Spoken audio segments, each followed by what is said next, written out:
Ikaw ay katangi-tangi sa Diyos. Be blessed tuwing Webes. Ako po si Father Fiel Pareha ng Santo Rosario Parish, Magalang, Pampanga. Tara po at magkapit pandasal na tayo.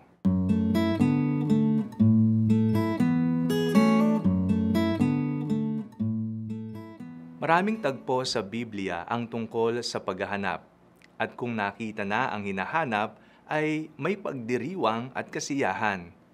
Isa na riyan ay ang tungkol sa kwento ng alibughang anak, na kung saan kahit na nilustay na niya ang kanyang mana at iniwan ang kanyang pamilya, naghintay at nanabik pa rin ang ama sa kanyang pagbabalik. Sabi sa Ebanghelyo, full of compassion, tumakbo siya, niyakap, binihisan, pinatawad at ipinaghanda pa. Tayo ay katangi-tangi sa Diyos. Si Lord pa mismo ang naghahanap sa atin.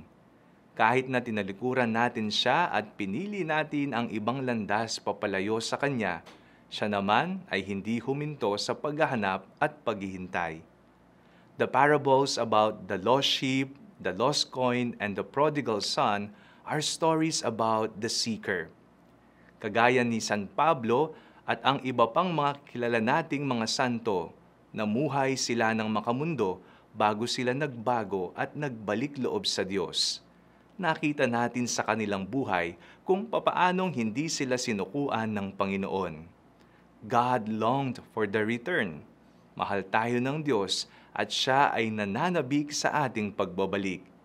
Ano man ang kasalanan at pagkukulang na ating nagawa, hindi magsasawa si Lord, for we are special in His sight.